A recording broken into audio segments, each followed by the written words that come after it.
What's up, guys? Ryan here. Another Think, Learn, and Be Vulnerable vlog. Um, Sorry for all the political ones, but hey, we live in a even more politically turbulent time than I think we've ever had, certainly in my lifetime. So let's talk about the attack on the Capitol and schools. How are they related? Seems odd. Uh, I'm not really referring to how history is going to record this and how we're going to teach it in our schools, even though that would be a pretty fun lesson to have. Really, what I'm talking about is Congress, now that you have been on the receiving end of a violent attack with armed people forcing you to huddle under desks and hide in the very room that you may have called a workplace or home, how do you now feel about gun regulations, especially those to prevent mass shootings and mass casualty events?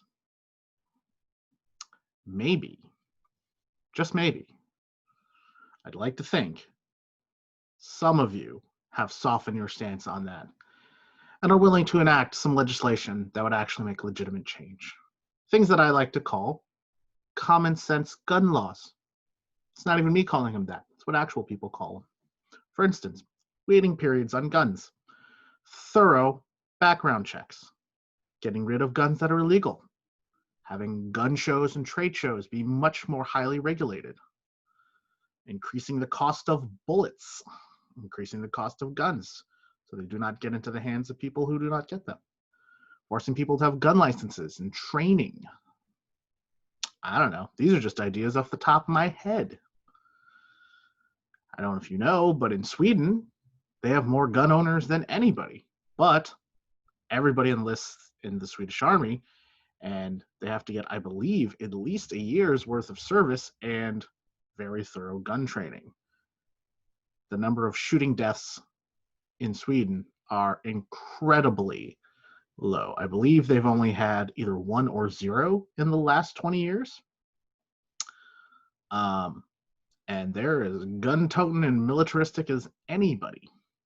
So that's a problem, don't you think? We've got a large section of America that are heavily armed and are now clearly being radicalized somehow, some way, whether it's Fox News, OAN, Newsmax, whether it's that media group that's doing it, whether it's Donald Trump saying his right-wing rhetoric all over the place, whether it's white supremacy. I think it's a combination of all those things. But let's face it, these are real threats to American democracy. The very same people that attacked our democracy are also the same people that get it into their heads that shooting up a school, shooting up a mall, shooting up a baseball field, shooting up any place of gatherings sounds like a good idea. They've got the idea in their head that the Capitol is vulnerable.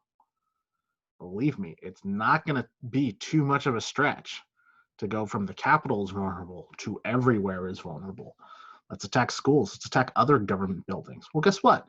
If they have guns, and they have a lot of guns, and they have AK-47s and AR-15s, yeah, they could succeed. And I don't know if you noticed, it's not exactly enough National Guard to go around for everybody. We can't keep letting these groups have access to resources. So Twitter, good for you. Cracking down, way to go. It's took you long enough, but hey, at least you're doing it. Parler is gone. Good. These are all good things. We're getting rid of their forms of communication, which is good. And it's also good to get rid of the ways that they radicalize people. This is also good. We're not doing enough because the other thing that they have access to is weapons and resources. We need to cut those off too. Okay? This is a siege that they have committed upon America. We need to use siege tactics. We need to get rid of their guns. We need to get rid of their supplies. It's the only way. And we need to get rid of their message. Getting rid of Trump, it would be a huge step towards that, but it's not the end. So look, maybe you think kissing up to these NRA gun-toting people is good because you want their votes. Well, I tell you what, the same people that voted for you are also the same people that could shoot you when they storm the Capitol again.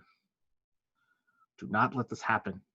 Pass significantly stricter gun laws. We cannot have these people terrorizing our country because that's what armed shooters are. They're not just poor white kids who got it into their head to shoot people. No, they are radicalized people who have decided this is the way I'm gonna strike back. Do not give them the means to strike back. Do not give them the thoughts to strike back. All right. Thanks, guys. See y'all later.